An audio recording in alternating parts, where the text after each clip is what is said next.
You guys ever heard of this guy named Mark Twain?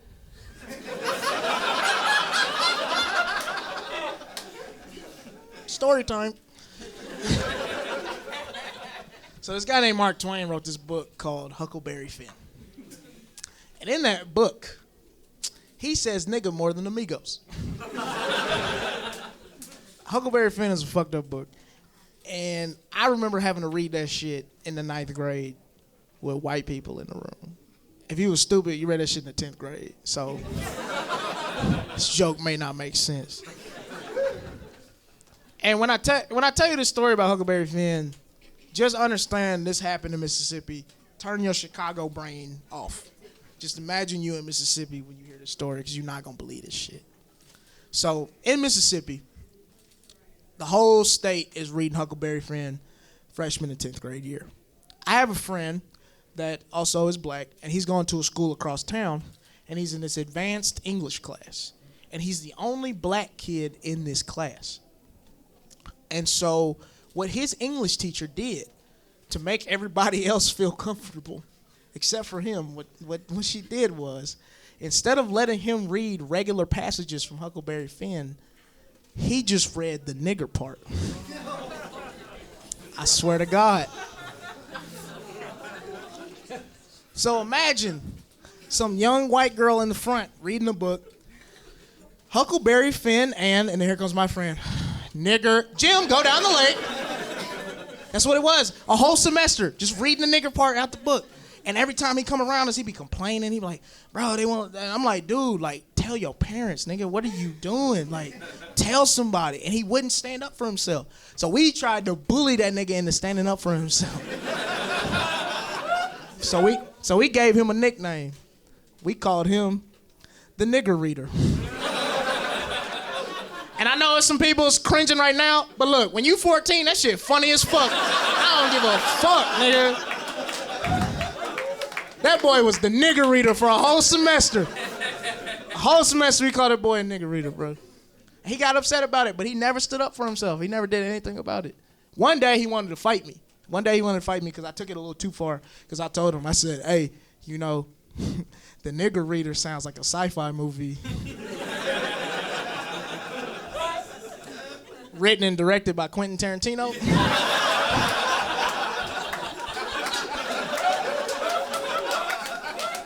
He ain't like that.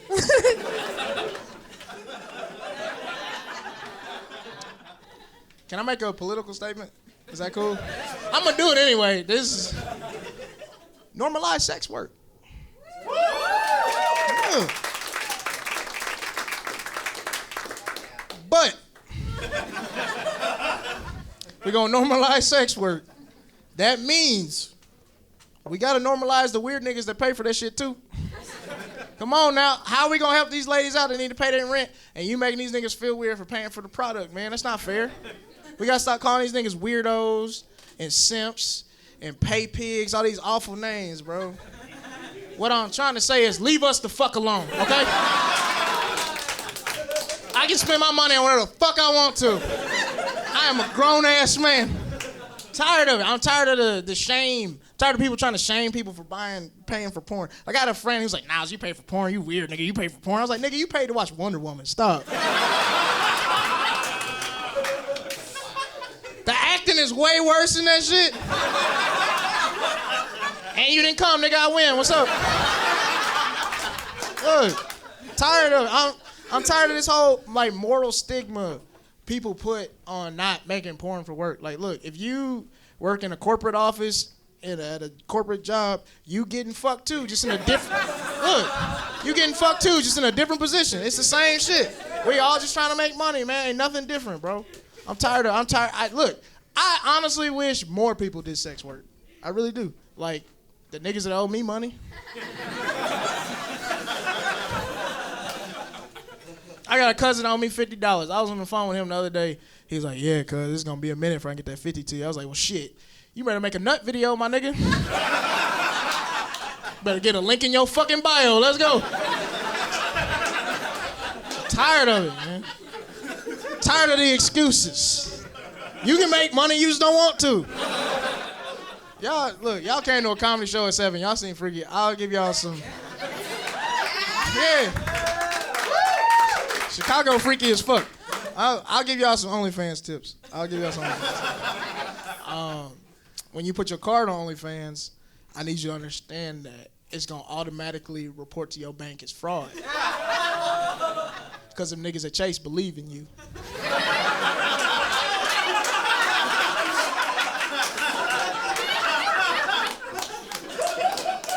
They don't think you would do no nasty shit like that, bro. So imagine me on the phone with the Chase nigga talking about, yeah, $9.99, that's your boy, like.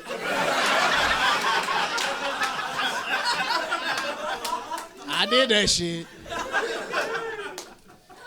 So we on the phone, he talking about, Mr. Abston, we need to verbally hear what it is that you paid for to get this charge cleared. I'm like, fuck, all right. OnlyFans, man. He goes, yeah, we know that. I'm like,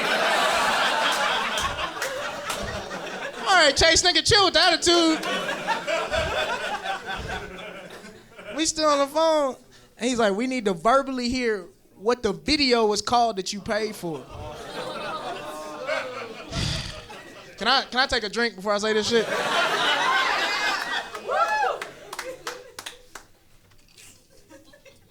All right. The video was called Pussy and Pizza, bro.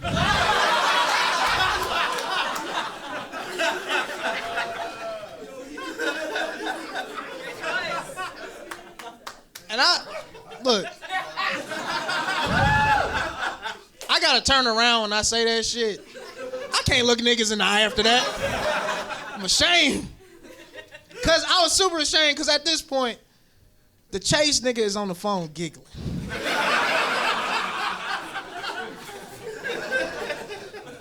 Not laughing like you wonderful people have been doing. Giggling. Giggling is disrespectful as fuck to do to another grown man. Nigga either laugh or shut the fuck up. I don't want no giggle. It was emasculating. I was ashamed. But that wasn't even the worst part. The worst part was my nasty ass Uber driver gonna turn around. Pussy and Pizza, you fuck with Monica too? Oh shit!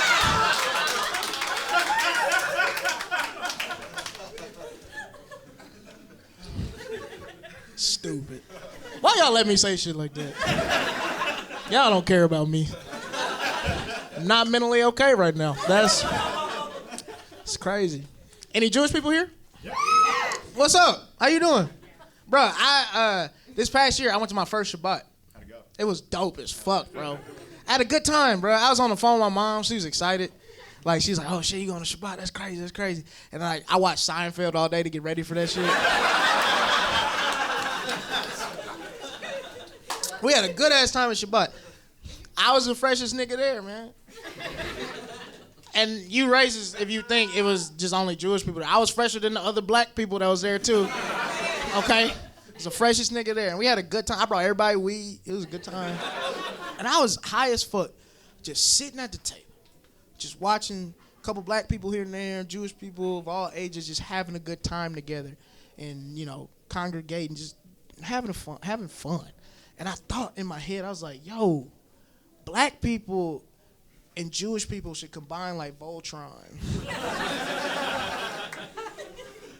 And fuck Mel Gibson up.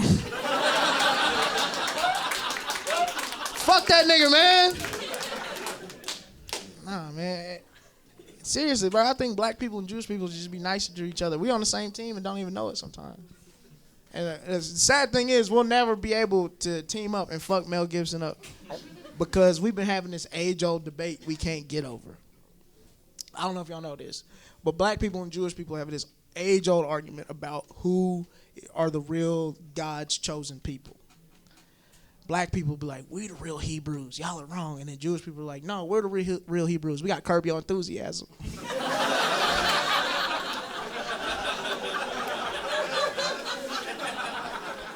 And it's like, that's fair. Season 10 was a masterpiece. I can't argue. Larry David, my nigga, man. That's that dude, bro. I can't even argue with that shit, man. But if I could get every black and Jewish person and Drake in a room, what I would say to them is, you're both wrong. You're both wrong. Neither one of you are God's chosen people. Because if we're going to go by scoreboard, God's chosen people are white. White people don't laugh at that shit. And I get it. Because, look, a nigga found your secret out. I get it. I get it. This not supposed to leave your house. I understand. But this is a safe place. This is a safe place. I'm not even mad at you. I'd rather know God don't fuck with me, man. I'd rather know. I'd rather know the rules I'm playing by. You right? I'm not mad at white people at all. I get it. But a lot of times after shows, white people come up to me and like, hey, man, I loved every joke but that one. And I get it. I get it. But I can prove white people are God's chosen people with one simple fact.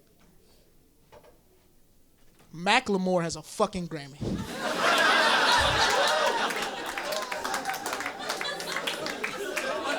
Thrift shop, nigga, are you serious?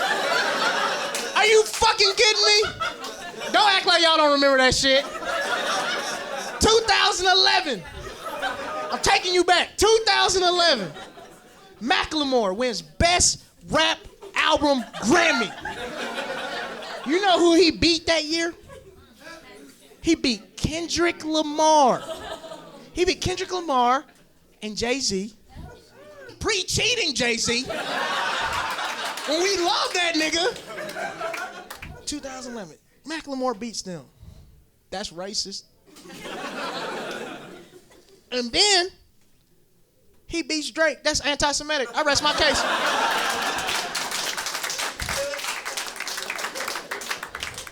Y'all clap, so that means that is a good enough joke for the next thing I'm about to do. Y'all just fucked up. That was such a good joke that next, on the count of 3, I want every single white person in this room to apologize to me for Macklemore.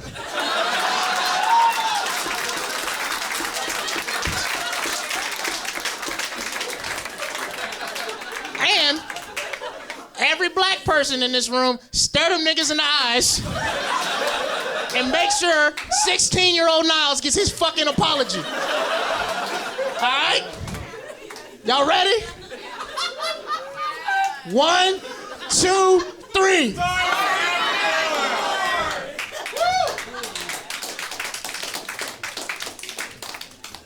Apology not accepted. Fuck y'all. Fuck y'all, man. Another political statement. Free Palestine. Yeah. Free it.